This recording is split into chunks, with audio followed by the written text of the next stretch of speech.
Hi everyone, my name is Nafisa Kiani. I am a project assistant at Scrap Weapons and a student of International Studies and Diplomacy at SOAS. I am co-moderating today with Jack. I will now pass over to Jack. Hello everyone and welcome. My name is Jack Cinnamon, recent graduate of International Development at SOAS, project assistant at Scrap Weapons and research assistant at Corruption Tracker. It's really great to have you all here for the third webinar of our series on feminist leadership in disarmament. This is our second year implementing this webinar series, and this year we will be looking more closely at the Women, Peace and Security agenda that was formally established in the year 2000 through the UN Security Council Resolution 1325 and Feminist Foreign Policy. The idea is to discuss these two agendas and projects and their relationship with establishing or not general and complete disarmament, which Scrap Weapons is intrinsically connected to. Today, our topic of discussion will be bringing experiences from women practitioners in WPS from the Global South and how they see the relationship between disarmament and security.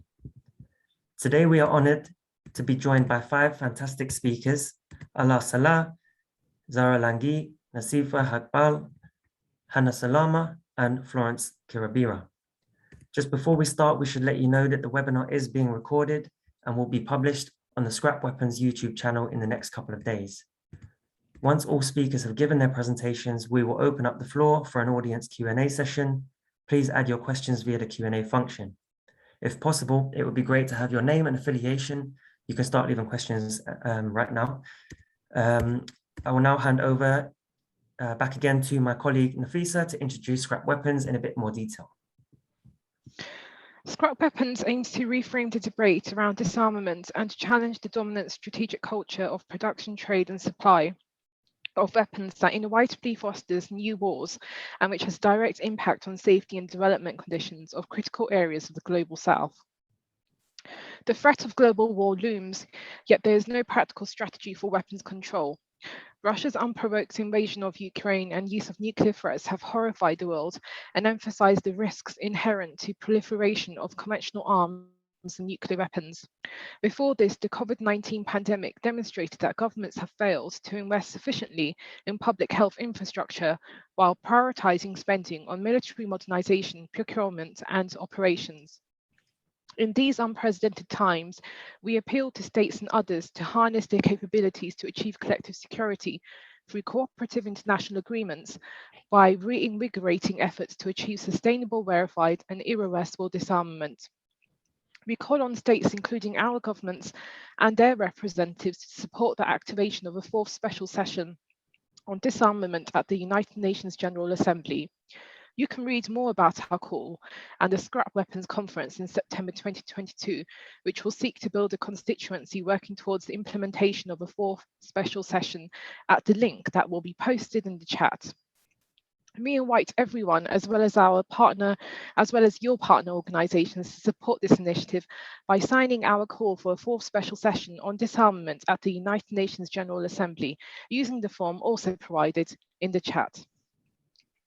Without further ado, I will now introduce our first speaker today. So our first speaker is going to be Nasifa. So I'll just introduce her. Nasifa Hakbal is a former Afghan diplomat and a PhD researcher with the Law Department at SOAS University of London. In her research project, she intends to assess legal and institutional initiatives in securing the human rights of women in post-2001 Afghanistan. In her more than 10 years of experience as a diplomat and as a practitioner with international NGOs, including UNAMA and ActionAid, Nasifa has advocated for women's rights. She obtained her BA in Law and Political Science from Kabul University, a master's degree in International Security and Diplomacy from the University of East Anglia. She is also a commentator on Afghanistan's politics and appears in media outlets. Nasifa, the floor is yours. Thank you very much, Nafisa. Hello and good afternoon. Thank you so much for inviting me. It's an honor to engage with Scrap Weapons on the topic or discussion of feminist leadership in disarmament.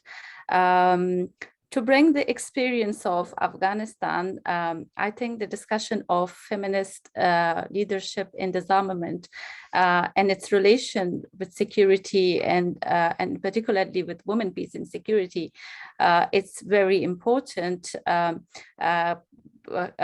given the fact that Afghanistan has been more than 40 years, unfortunately now, in war and conflict. And the conflict that has been having different aspects in Afghanistan, from Cold War to war on terror, as well as civil war in Afghanistan and later post-2001, when the US had its invasion or intervention in Afghanistan. So the conflict has never stopped, and the ongoing insurgency that the Taliban waged against the foreign troops as well as the Afghan-backed government has terrified the people, and it has marginalized particularly the women to the extent that their role, their agency has been overlooked, and they have been portrayed only as a victim of conflict, while this was not the case. And they've been actively in different layers, from national to indigenous level, they've been actively fighting against or resisting against the conflict itself through different means of actively engaging into peace building from different layers in society to their civil and activism in indigenous level. So having a little bit of context of Afghanistan, as I described, like the 40 years, but also the past 20 years, the government itself at national level, in order to disarmament the ex-combatant in Afghanistan, has embarked series of programs. And these program included DDR processes, which was the disarmament and demobilization and reintegration of ex-combatant. And when I say ex-combatant in the context of Afghanistan, it's very complex because it was included the Taliban fighters, it was included the warlords and the mujahideen as well as militias. And but simultaneously, Afghanistan was also had adopted legislations and ratified international treaties in order, and as well as National Action Plan for WPS. But unfortunately, this National Action Plan, similar to the resolution itself of 1325, overlooked the issue of disarmament and its connection to the insecurity of women. So coming back to the issue of bringing the experience of Afghanistan, I would, it's someone that has been observing the situation in the past 20 years, but also like working in a at the NGO level. I've seen that the project has or the process, I mean, has had its success to some level, but at the same time, when we look at the way that the international community has launched the project, or the lens of this of intervention that happened in Afghanistan, it had its failure, and the failure was because of that there was a lack of nuance according to the context of Afghanistan, and because the when the projects or the process was lacked the support of indigenous people, and it was because of the donor-driven feature of these DDR projects, and that lack of support of indigenous people itself resulted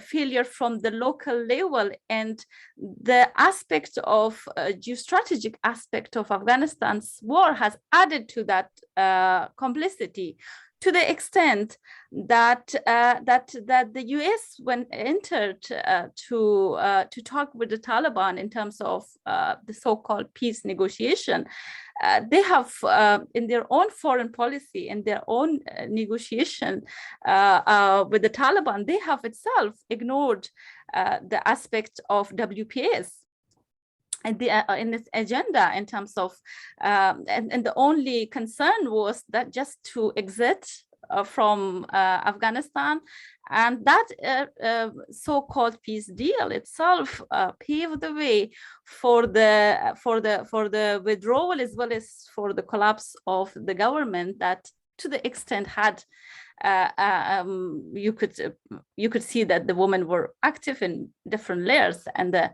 Afghanistan's society, from politics to parliament to, as well as even with the negotiation team or the peace processes, which was launched by the government of Afghanistan.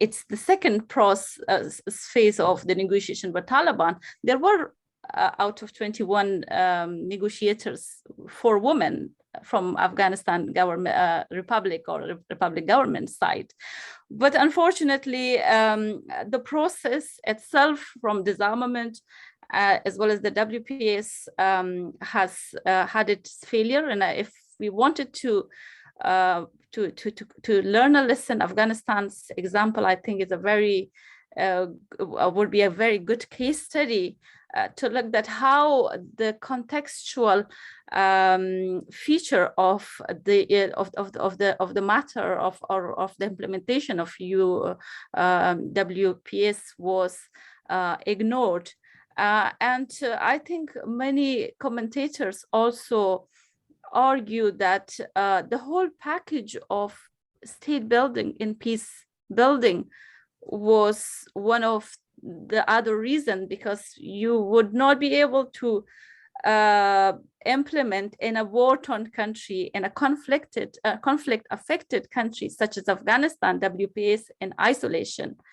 So if we think about the lesson learned from the Afghanistan case study, as someone that I have been observing the process, so I would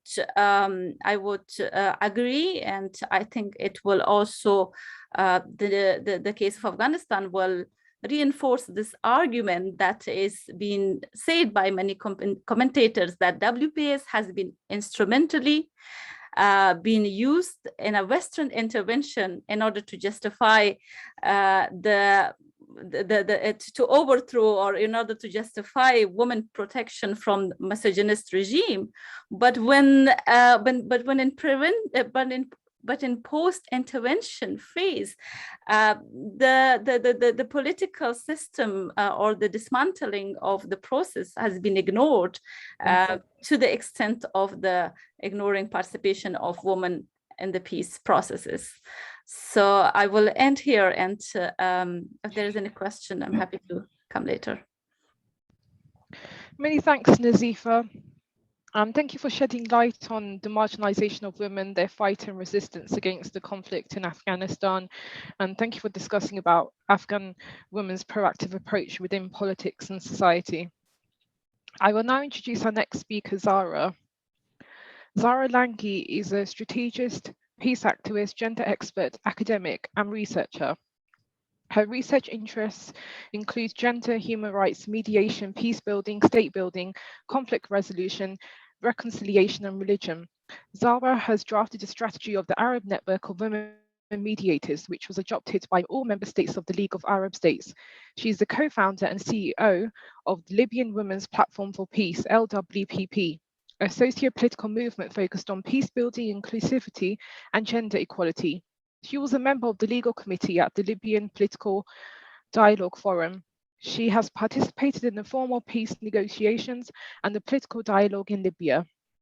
She is also a former UN diplomat with wide experience on women, peace and security in the Arab region.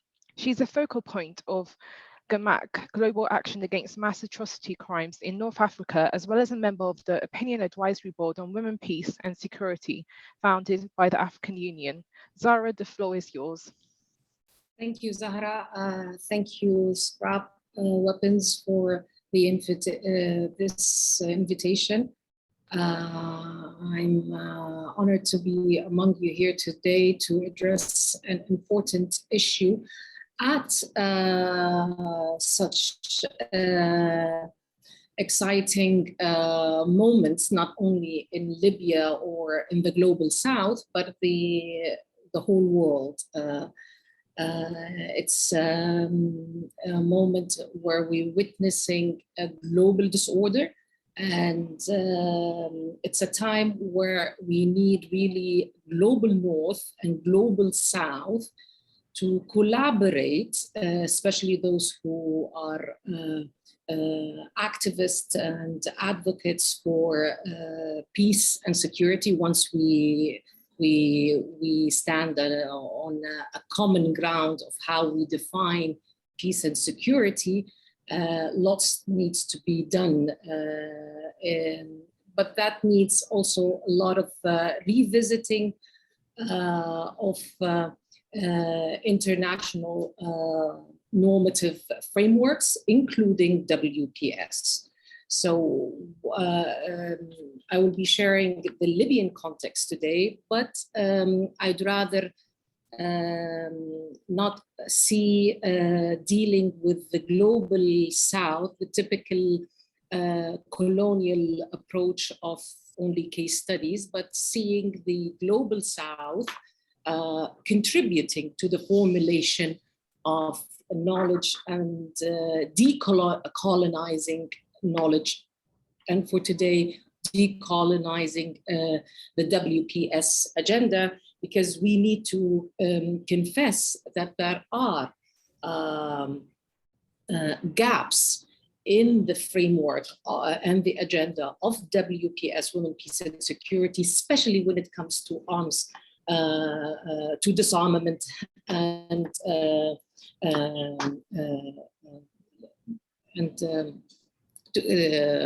arms control, which we have almost 12 Security Council resolutions since the last 2 decades, but not vocal when it comes to arms control and disarmament. So just a month ago, we celebrated the 11th anniversary of the Libyan uprising, which took place in the city of Benghazi against the repressive and decade-long military rule of Muammar al-Gaddafi. Just a week ago, we also celebrated the 11th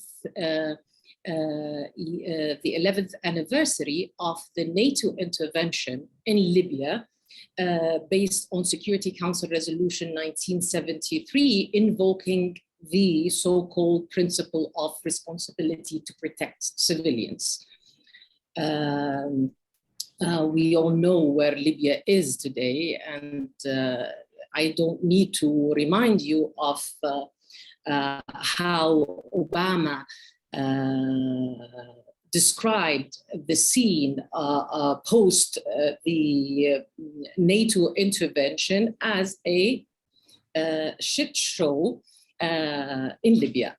So the peaceful uprising that took place became later on an armed conflict, and women themselves who were chanting for democracy, peaceful transfer of power, for freedom of expression, assembly in front of the court, including the late Salwa Bougaadis, who was on the last parliamentary elections assassinated in her house, was leading the protests then in 2011. During Gaddafi's time, the regime had spent over $40 billion of weapons and ammunition. And we all remember in 2003 how Gaddafi was welcomed, Gaddafi's regime was welcomed back into the international community. The chaos of armed conflict unleashed that armory across Libya. Even more weapons flood into the country, into the hands of militias and extremists, thanks again to the NATO military intervention, supposedly based on the premise of protecting civilians. And here we need to question whether that what took place in Libya was a protection of civilians or a regime change. Here we also need to question the relationship between protection, those protected, are they secure, are they safe? Because they're not. A UN embargo failed to prevent that flood of arms, which continued over the last 11 years, swept aside politics, taking the revolution's female leaders with it. Female politicians, activists were targeted specifically to silence them, specifically those who were activists on issues related to disarmament, demobilization, or against militarization. Prominent women were harassed, attacked, character assassination, physical assassination, including Fariha al-Barkawi, a former parliamentary in city of Derna, Intisar al-Hasairi, an activist in Tripoli, Salwa Bougaoudis, one of the first who protested in Benghazi. In 2017, Siham Sirgiwa, a parliamentarian, was forcibly disappeared from her house in Benghazi. And in 2020, November 2020, an activist on Facebook, Hanan al-Barasi, was assassinated in daylight of Benghazi, where at the moment when we having the political dialogue, and it was taken as a sign or to threat the other women participating. The Libyan state throughout the last decade weakened its own limited institutional capacity by paying militias to provide security. The growth of state-funded militias with local rather than national loyalties was a key destabilizing factor after 2011.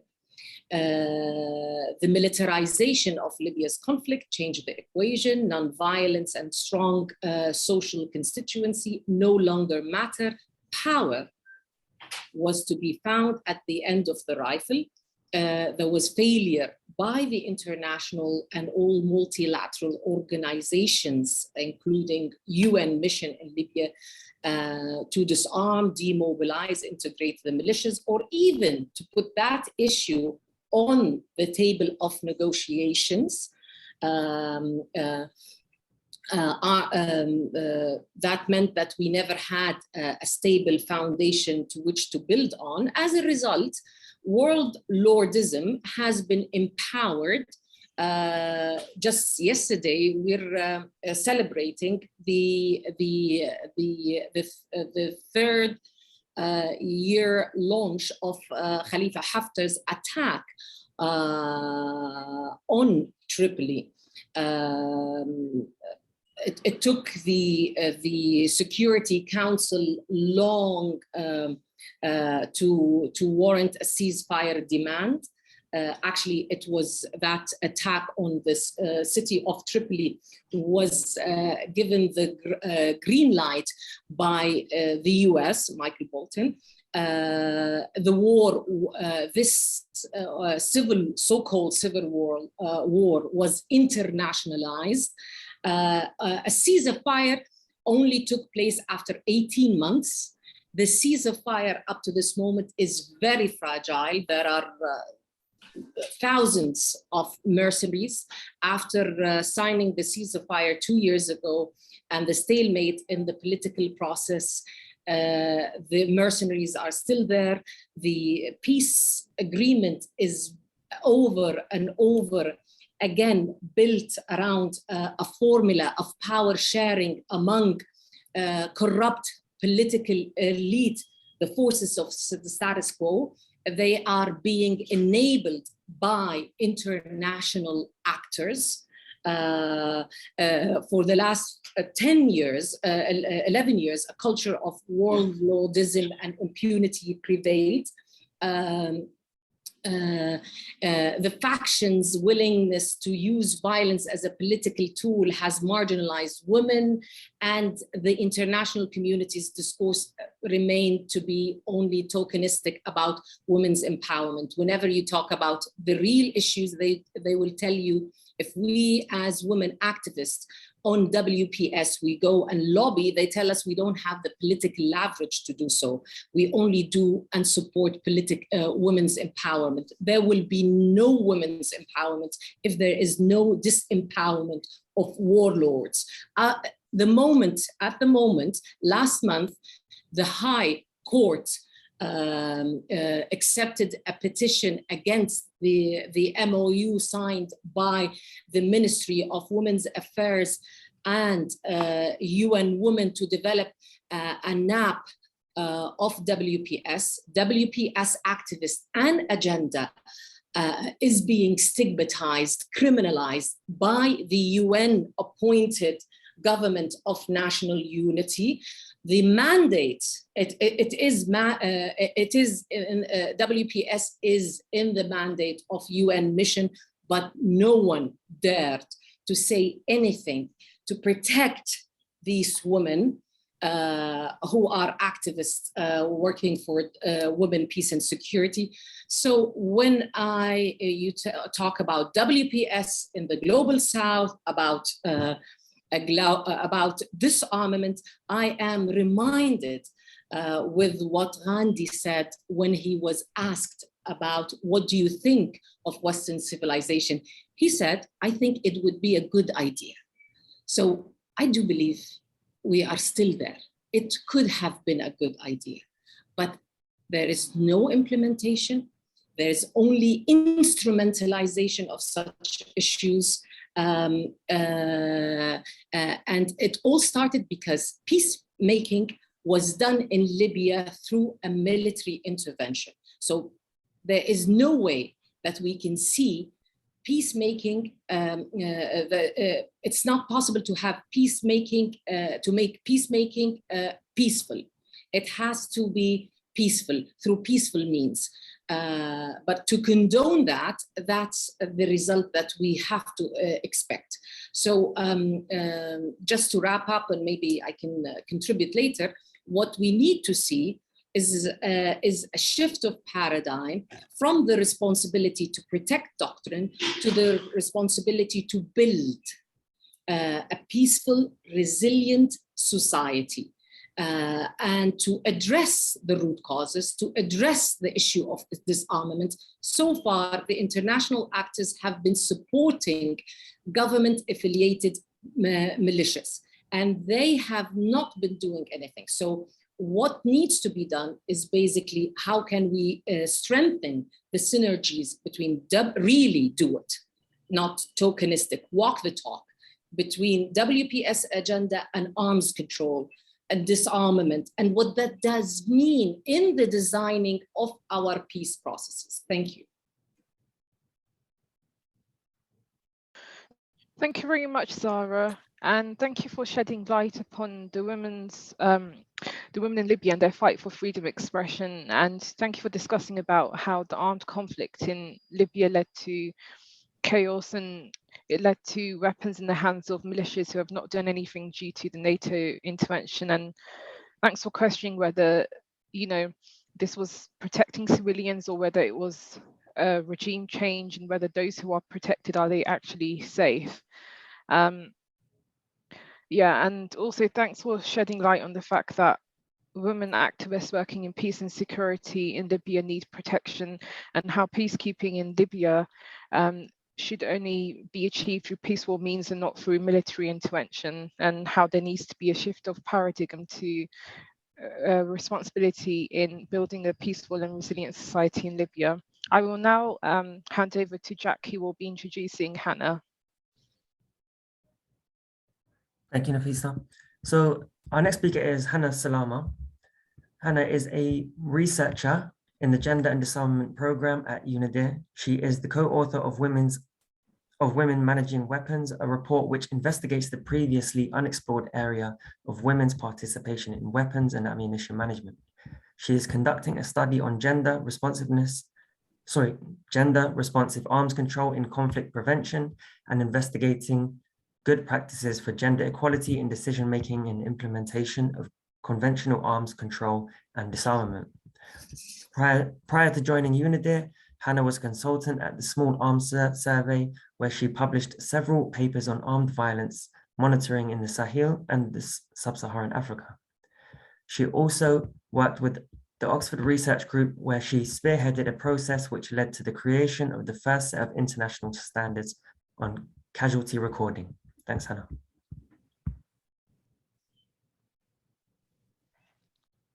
Thank you, Jack. And I hope you all can hear me well. Thank you so much for inviting me to this panel. And I feel so honored to be here among many great women who are, from the Global South and who are activists and advocate for arms control and disarmament, some who I've met before in my work and some who I'm meeting for the first time. So yeah, just to introduce myself, I'm a researcher at the United Nations Institute for Disarmament Research on gender and disarmament. And for those who are not aware, UNIDIR, as we call it, is an autonomous institute within the United Nations, and we support member states with informed dialogue on issues of arms control and disarmament and wider security issues.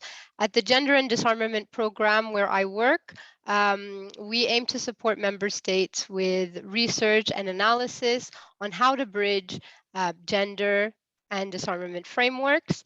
And we also hope to contribute to gender equality through promoting the effective integration of gender perspectives into arms control. So that's a little bit about our work. I would say that we work on two streams. One is working on the multilateral level and looking at it through a gender mainstreaming perspective and sort of integrating substantial gender issues into all discussions around arms control and disarmament.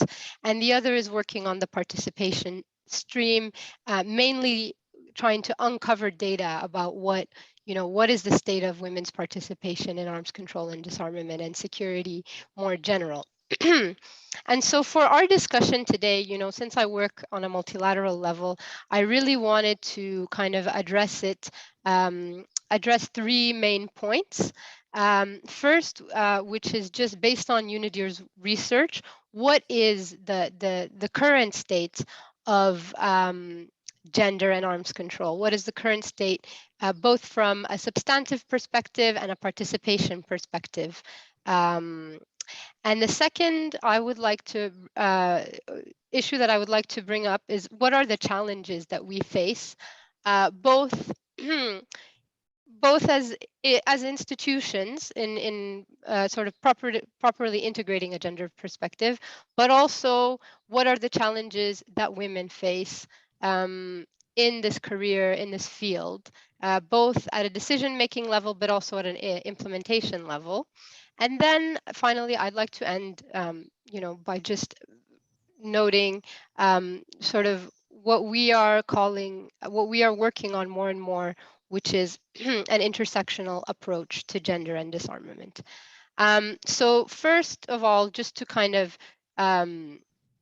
make a statement on what is the state of gender perspectives into disarmament. Well, I think my colleagues described it very well.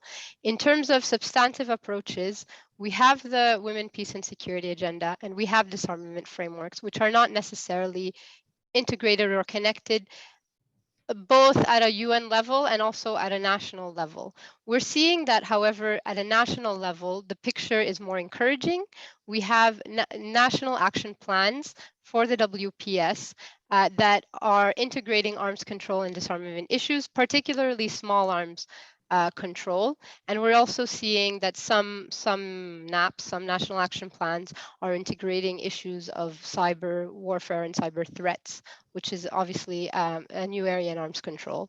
So there's still a lot of work to be done, as my colleague Zahra has pointed out.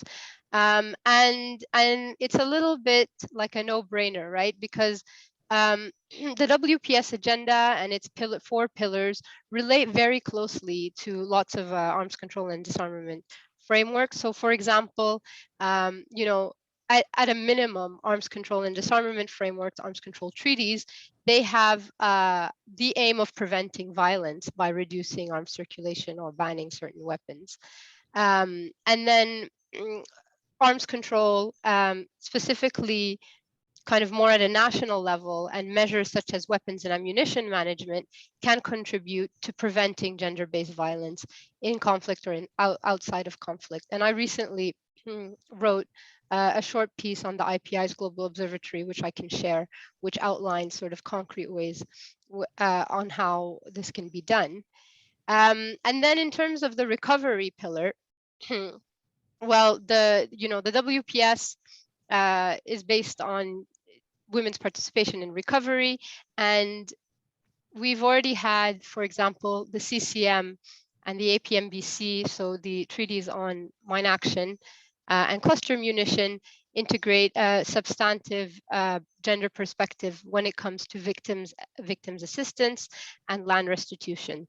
So there's already been some work done, and I guess what is needed is to continue these efforts and to keep bringing them, in the review conferences of these treaties, and ensuring that these things are done at the beginning of any new arms control or disarmament treaty, because a lot of the times this was kind of done in retrospect. So that's in terms of the substantive side. And in terms of participation, well, UNIDIR has done a couple of investigation. In 2019, we published a report called Still Behind the Curve, where we examined the gender composition of delegations in arms control and disarmament discussions at the multilateral level. We found that these had very little women's participation as to compare to other discussions at the UN on economic, social, and humanitarian affairs. So on average, women formed only 30% of delegations at the multilateral level when we're talking about arms control and disarmament forums. And that is even lower when we're looking at meaningful participation, which is women in position like leadership positions, so heads of delegation, or women who get to give the intervention and speak. So here we saw that only 20% of women formed heads of delegation. Now we also looked at it from regional perspectives. We saw that Latin America was a bit higher than usual, and the MENA was far behind when it came to women representation as in delegation on disarmament. So it was less even than 30%.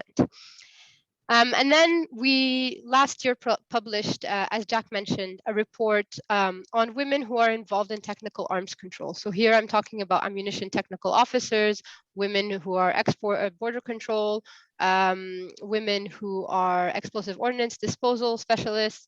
And here we really had very little data to go on. So we looked at training data from 156 training given by different institutes. And we saw that only 12% of people who attended this training were women. And this was very interesting research because I was able to interview around 45 people who are involved in technical arms control from different regions, including women and including women from the global south. And they highlighted, a lot of challenges. And these challenges were quite similar to challenges also at the institutional level. So, the report and what these women highlighted was just that arms control and disarmament was very much shaped by military male masculinities, and the expertise has come a lot from the military and thus men. And these institutions were, conceived by men, and so they were never required to change for women. So it was more of a add women and stir dynamic, which of course hasn't worked. And so instead of the institutions changing, the women felt like they needed to change. And so this resulted basically in very, very little women in sort of in the technical arms control field, and even in the diplomacy field.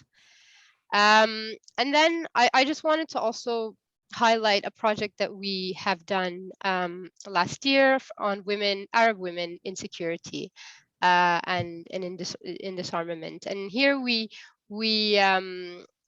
held some focus groups with women who are already in senior levels of government and civil society and multilateral institutions on arms control and disarmament, and younger women who were students or activists or women who were kind of at the beginning of their career. They highlighted, a lot of the same things, but I think what it really highlighted was not only in the MENA region, not only is gender an issue, but we really need to look at the intersectionality of ethnicity, religious minority, age, disability, and identity markers, which has resulted in certain women being in power and certain women being left behind, and of course economic standing. So really this has really pushed us to look at more of an intersectional analysis when we are looking at arms control and disarmament regimes, and exploring whose voices are there. Is it just a matter of numbers of women versus men, but who is being represented in terms of ethnic or religious minority, economic status, and different identity markers, disability, etc. And kind of push the arms control and disarmament community to think along those lines. When drafting treaties or when reviewing regulation. So yeah, this is a little bit, or this is what I wanted to bring up in terms of the discussion. That first of all, we are in a state where women are still at a very low participation rate compared to other fields. And second, the challenges remain. They are institutional challenges. They are challenges of gender norms, which are mediated by society, and they are maybe stronger in certain places in the global south than in certain others.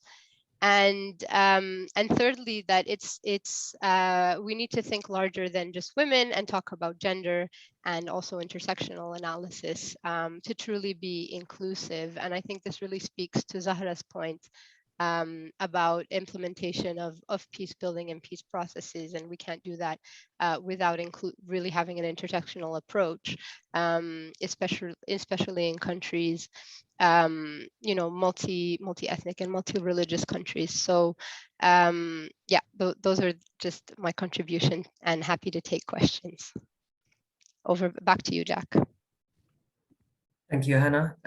Thanks for the update on UNIDIR's work, specifically in the Gender and Disarmament Program, and for bringing to show the actual, the importance of bringing gender perspectives to the disarmament program, specifically looking at the 3 points, intersectionality, the importance of that in your work, and also what the current state is of the gender and arms control field. And also the challenges as well, about participation, implementation, and how UNIDIR's work corresponds with the 4 pillars of the WPS agenda. So thank you, Hannah.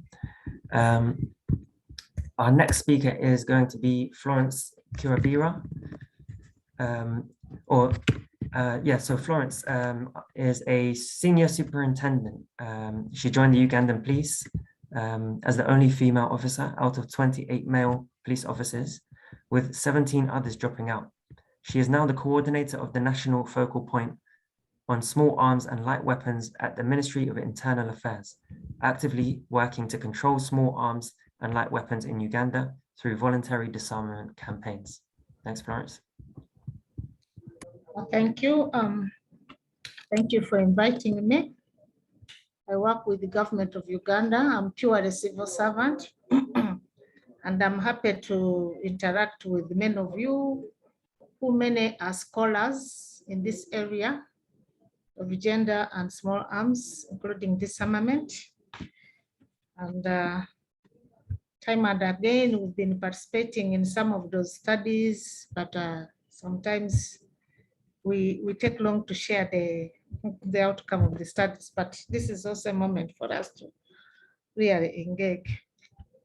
I'm bringing you experiences from my perspective on issues of women, peace and security, and disarmament in Uganda. Yeah, the government of Uganda is committed to implementing the Women, Peace and Security Resolutions agenda enshrined in the UN Security Council and subsequent resolutions. The agenda in Uganda can be traced way back to the history of women's mobilization, advocacy, and participation in various peace and security processes before the UN Security Council resolution was passed in 2000. Uganda has demonstrated commitments on women, peace and security through the development of the implementation of the National Action Plan 1, 2, and 3. I think Uganda is second in the African continent for having gone to that level of NAP 3, which is premised on the reflections and lessons learned on the implementation of the first NAP and the second NAP. And now with the new focus on confronting and addressing the challenges that prevail in achieving lasting and inclusive peace through women's meaningful participation and leadership in conflict prevention, resolution, and peace building. Uganda's affirmative action policies and legal framework have greatly enhanced women's visibility in leadership and contributed greatly to their advancement in all spheres of life. The government of Uganda recognized that conflict is no longer merely about securing borders and managing sovereignty, but a focus on human security, which is central to sustaining any security gains. Women have an essential role to play in increasing the operational effectiveness of the security sector and contributing to sustainable peace and security. About the topic on disarmament, to me, disarmament means the removal of small arms and light weapons from the civilian population. And it is one of the recent policy framework through which the challenges of illicit proliferation has been approached. The Ugandan approach to disarmament of pastoral communities in Karamoja region, which is northeastern part of the country, and now security coming in to refer to activities involved in protecting the population. What are the experiences in the area of disarmament? Uganda is a signatory to and implementing international and regional instruments that have a bearing on addressing the menace of proliferation of small arms and light weapons in the country. And as I happen to have been among the first female police officer to work in the areas of small arms and light weapons initiative as an administrator, a post which I held for around 6 years, and under the supervision of male officers. And those were commissioners in rank. But I'm happy also to report that having worked under the 3 commissioners different, it provided me an opportunity to learn a lot from each of them. And putting all those lessons together, I think managed me to position me to a level where now I can stand in as the coordinator of the country on issues of small arms. And in the whole region where we subscribe to, that is the Regional Center on Small Arms, Nairobi. This is a REXA body which coordinates 15 countries in the Great Lakes region, Horn of Africa, and the neighboring states. In that very region, I happen to have been only one woman in all those 15 countries. So each time we would convene for regional meetings, you find I'm the only lady there. And you would look at men looking at me and wondering what I'm doing there. But finally, of course, as the region now picks it up, there are many more 2 women who have joined me from Tanzania and Burundi. And now at least we have the number amidst the men talking about issues of small arms control and disarmament. Yeah, the agency where I operate is a coordination unit, which operates with a number of ministries and agencies, including civil society. And as a country coordinator, my mandate is to domesticate and operationalize the international and regional instruments on small arms and light weapons at national and sub-regional and subnational levels. The issues of small arms and light weapons are complex security issues that actually call for a holistic and harmonized approach to development. There is no way a country can develop without the removal of weapons illegally held by civilian population.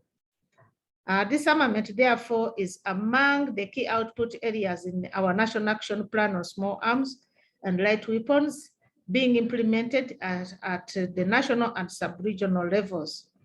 And a number of activities related to management and control and reduction of volumes of small arms and light weapons have been addressed in our National Action Plan. We are now operating in the National Action Plan 3. We've also gone from 1 to 2, 3. And the issues of gender are mainstreamed in all these plans. But to actualize them in practice is still a process that we are still pursuing with the government and our development partners. Because when you talk about gender issues, in most cases here, gender issues are considered as cross-cutting issues in all our programming. So, the National Action Plan also contributed greatly to the development of the comprehensive integrated disarmament and development program, which was enforced to disarm the warriors in one of the notorious regions, the cattle rustlers. It's a region that is bordering Kenya and of course South Sudan, and also have access to Ethiopia. Those pastoralists, they're in a cluster column. And when you study all those pastoralists, the behaviors are the same. They look alike, they are really like brothers.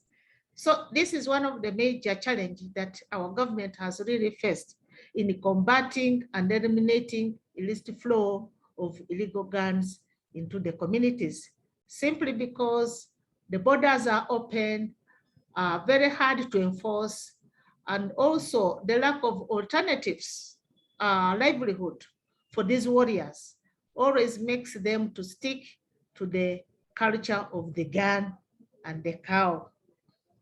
So to be up to the task, the following strategies are employed. There is need to strengthen coordination and collaboration among the various actors, both state and non-state actors.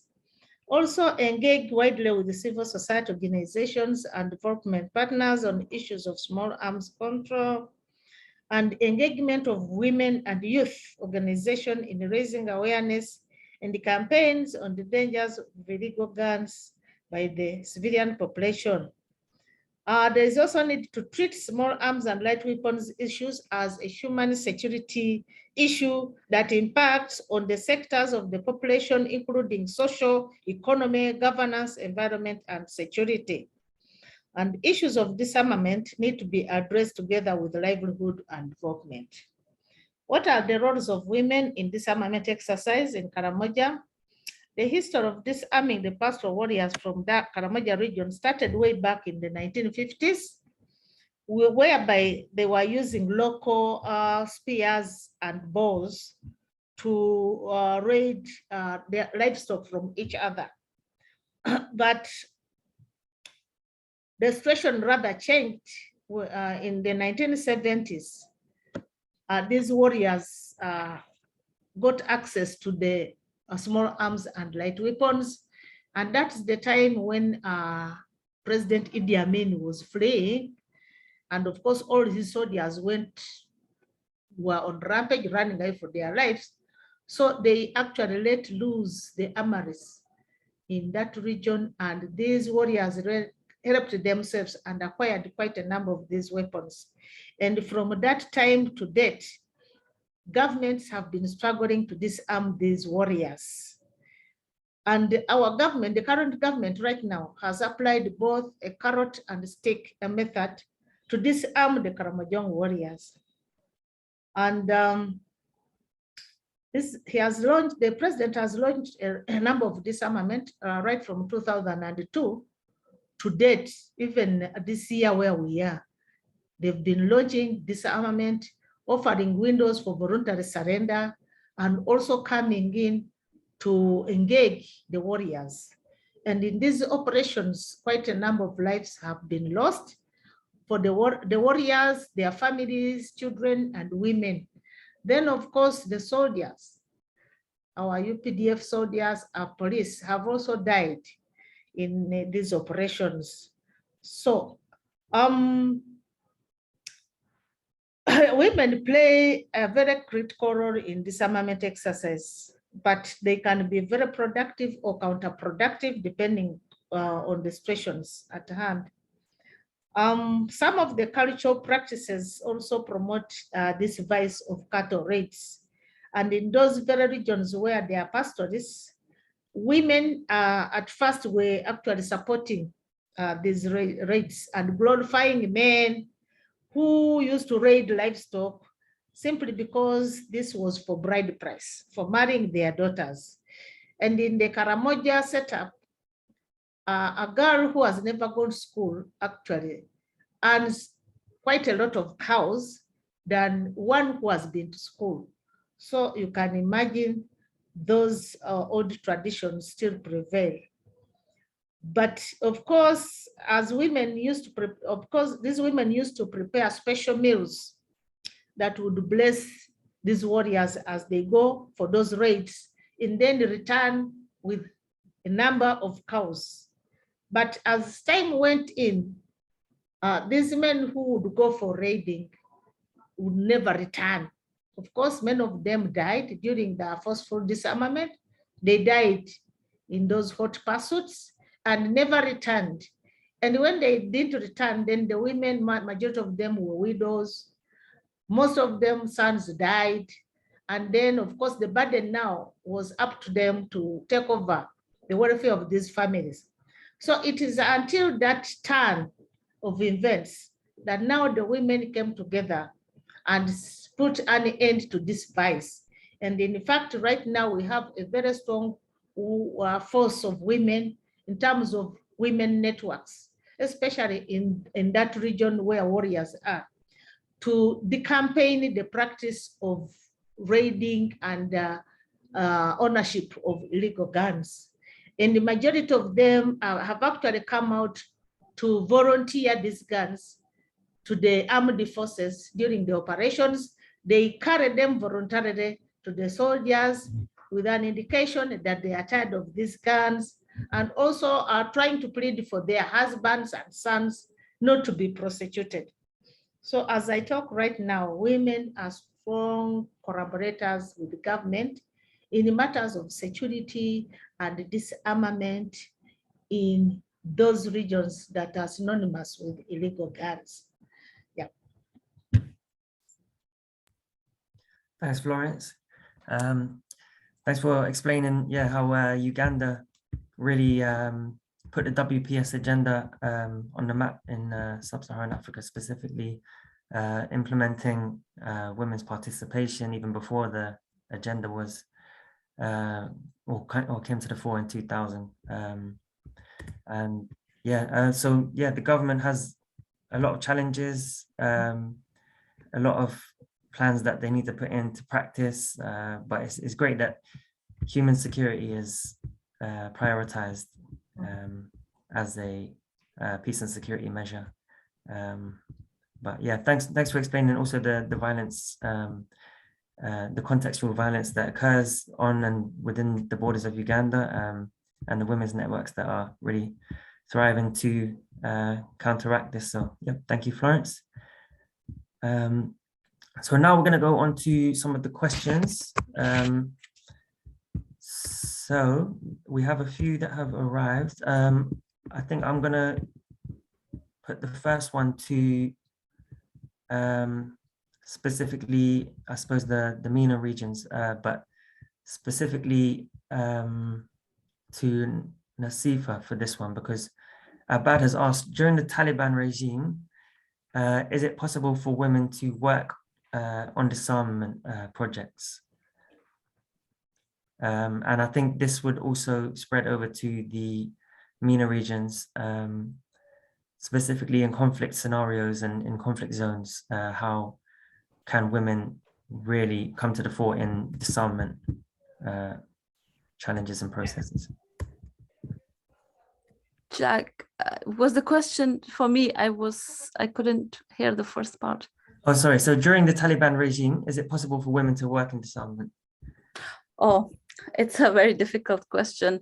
During the Taliban regime, I think the first important thing would be that how to pressurize the Taliban from inside the country, as well as diplomatically, because they have ties and they have inclination towards the diplomatic recognition, how to pressurize them in order to first recognize and give the basic rights to women, which is being taken away from them, that they are not able or they are not allowed to resume their education, their political or public participation in the public. It's a very gender apartheid regime that has been segregated everything and totally isolated at the moment women from public sphere or from society, unfortunately. So I think these first steps needs to be taken first and urgently, because it's now almost 8 months that women in girls been denied their basic rights. And then from there we can take on, and it's a but we understand that during the Taliban's insurgency that they were fighting this war against foreign troops, as well as the US-backed government, they have used women, and they have used civilians into for waging the wars through their campaign. And we have also even witnessed that there were some suicide attackers that not if not directly committing the attack, but there were collaboratives that they also know the importance of of women and their leverage into this whole system of conflict. So, and this is something very like hypothetical kind of scenario, so I will not be able to elaborate more on that what will be the future like, unfortunately.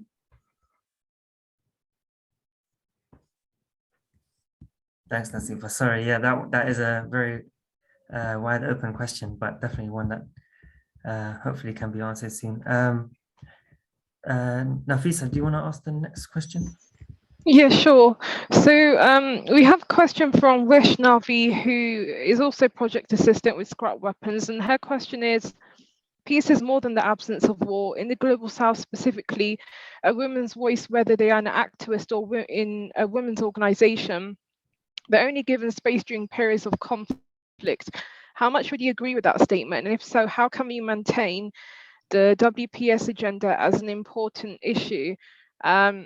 I don't know if Florence, Hannah, or Zara can answer that question, please. Yeah, I can go ahead. Thank you. I think there's a problem, first of all, in all our interventions. They tend to be crisis responsive and not preventive. Yes, there is a pillar of prevention in the WPS agenda, but even so, we only talk about early warning system. If we're talking about the prevention is more than early warning efforts. If anything is capable of triggering an early warning system, that suggests that the early structural prevention work has either not taken place or has failed. So that's a problem even in the multilateral organizations and their efforts in conflict zones. So this is something that we need to address in our, whether it's gender gender equality interventions or human rights interventions. The focus has to be on prevention. Now, to come to the second part of that's why I said,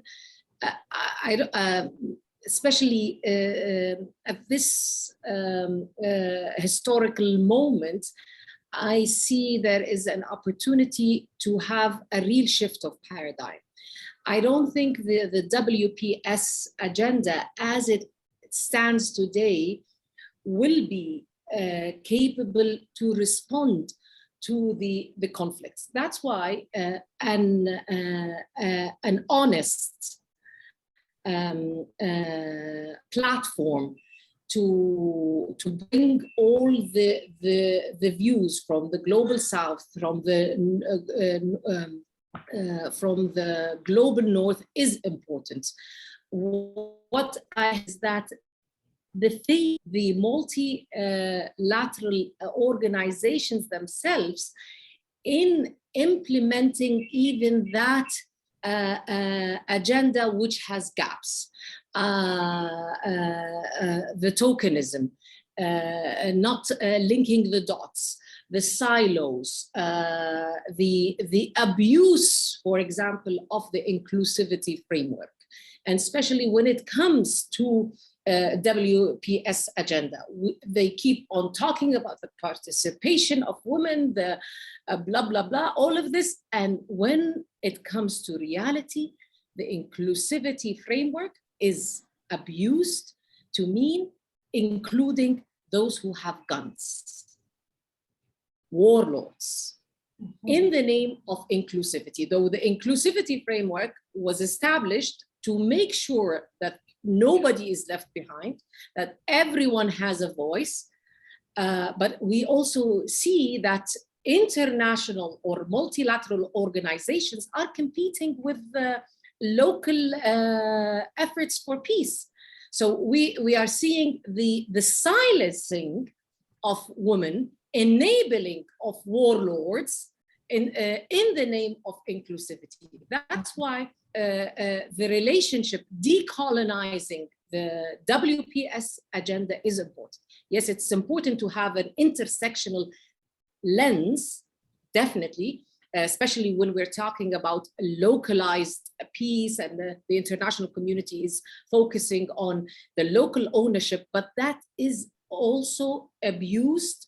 And that is also abused, especially we see local communities abusing their own women.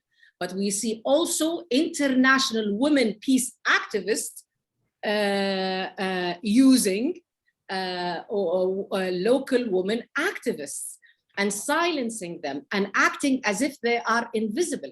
One last point I want to raise, people on the ground on in these communities, they don't treat the issue of peace or DDR as we treat it as a project. For them, it's their own life. So even if they don't frame it as peace building, as mediation, because they don't brag about it, because it's the matter of their own survival. But what we see is when the internationals design peace processes in their efforts of peace building, they compete and silence, ignore these real people on the ground and enable others with guns. So that's why a lot of effort is needed to be done from the part of these multilateral organizations, and namely the UN.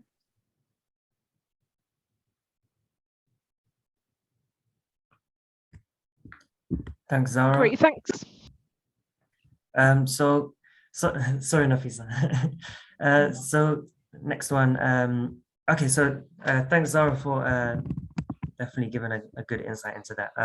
Decolonizing the WPS agenda, giving the Global South a bigger voice. Hannah, I wondered if you were able to give a little bit of light on that question as well. Let me know if you need to. Yeah, sure. I think it's a very important question and very interesting indeed. And we do see that in times of conflict, that women activists are given an opportunity to speak and rise and speak about arms control and disarmament. And what I think, what can really change that so it becomes more consistent is exactly, what we've been talking about is participation in official capacities at the national level, at the subnational level, and like Florence in military and security institutions. And here we can see continuity of women's voice. And I mean, not to say that women in those positions are not going to be representing their government or representing the administration in which they work for, but we've had a lot of anecdotal evidence saying that women activists have raised the issues of arms control and disarmament, for example, in Asia and Southeast Asia, to women parliamentarians and officials, and that have been more amenable to put that on the national agenda and put that forward in terms of legislation. And so I think women's meaningful participation in national capacities is definitely a way forward, and is definitely one of many ways of ensuring that voices are there in the post-conflict setting as well, and really that efforts have to be made at a national level to address these issues, like we had investigated in our report.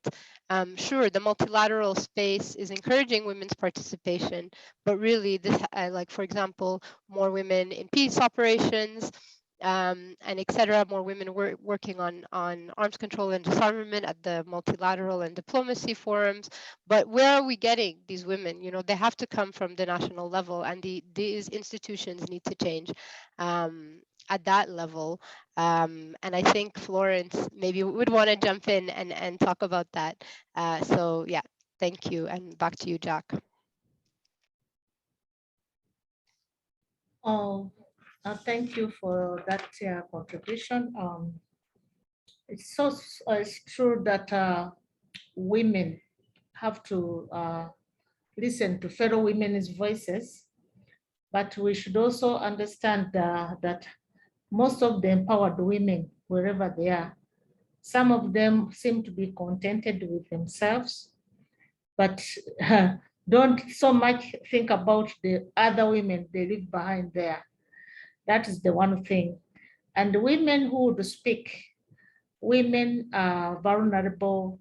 Majority of them, they even fail to compete for political positions, which can elevate them to those levels of voicing out their issues, simply because women are poor. Like in our context, politics here is either you do or die. And you find if you don't have resources, then you cannot compete with others. So you find along the way, women who would voice out issues actually are not represented well and they drop off on the ladders. So there is still a lot to really empower our women.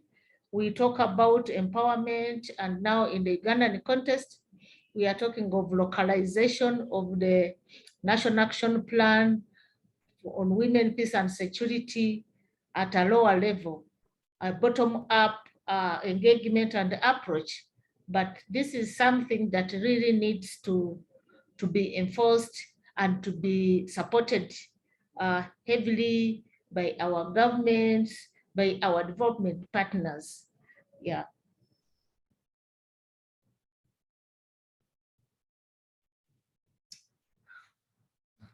Are we still together? Oh, sorry, Florence. Thanks for that, Nasifa. Yes, actually, I just agree with the most other speakers on the issue of preventing, because I'll bring the Afghanistan experience. For example, in my opening remarks, I mentioned a lot about it, or I discussed the failure, but at the same time, the 20 years experience also showed us that how when after the post-2001 intervention, the women's participation in public sphere increased, how agendas in order to empower women has been or has been put forward by women activists, by women parliamentarians, by women that they were active in all capacities and at national level in order to empower more women. So I would bring the or I would talk about that, for example, or bring the example of this the peace talks with the Taliban, and the only concern that or the solid concern that, or the voices that been raised, it was from women delegates or negotiators. And at the table, they were talking about not only women, they were talking about whole the process. They had concern that while the narrative have been constructed by the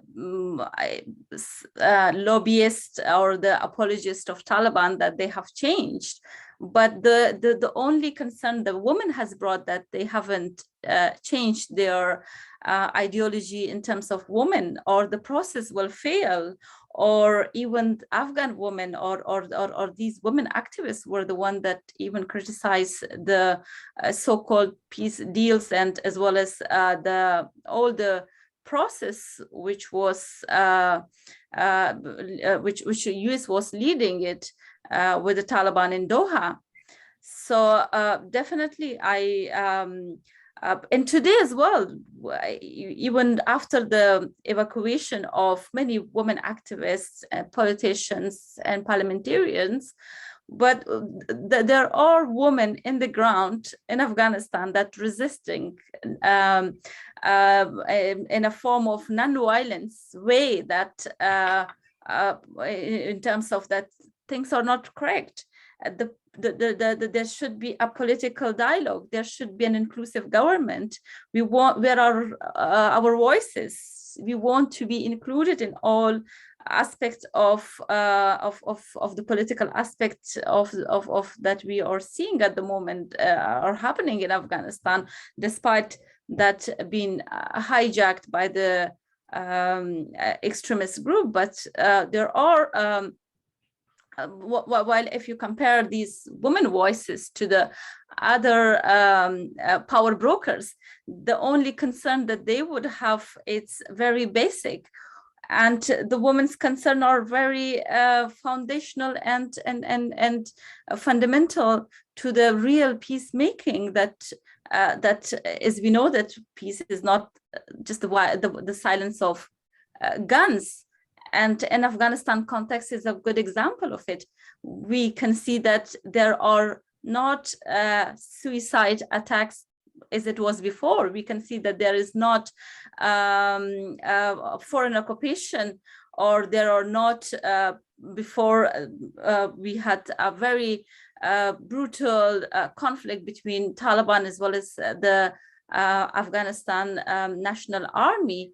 That is not happening at the moment. And the Taliban or other would call it that there is now peace, but you can see that it's not. There are different kind of violence and uncertainty and conflict is unfolding in the country that is taking brutally a toll from the public, women, children, poverty. So I would argue that definitely we have to work on inclusion, participation of women. And I echo my sister's previous argument, my sister Zahra's, that if we have to reinforce, empower women and disempower warlords. And that happened in the context of Afghanistan, that because of political kind of concession in different layers, because of illicit economy, because of drug trafficking, because of poppy cultivation, we empowered or the forces, the actors entered. I would not call it like UN, I would not call it like American, but there were forces in the ground that because of for their own lucrative business, from project to donors to illicit businesses, they empowered warlords, they empowered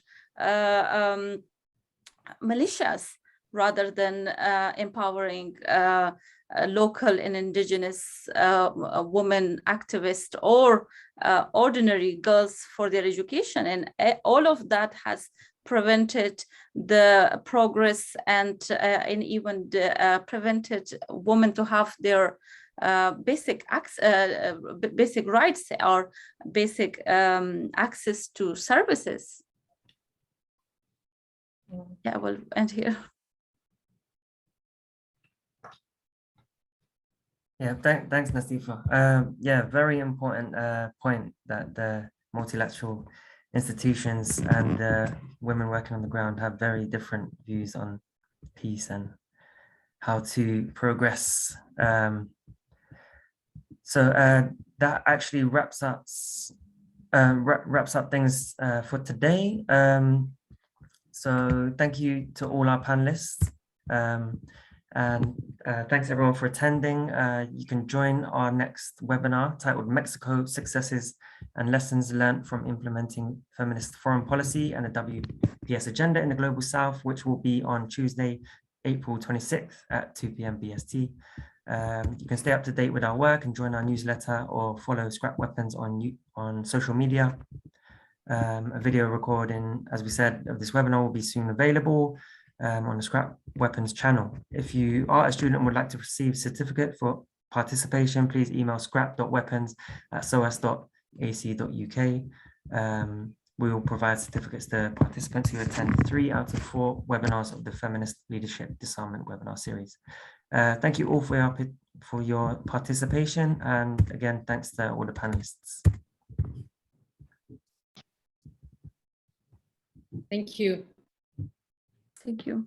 Thank you. Thank you, everyone. Pleasure. Have a good day.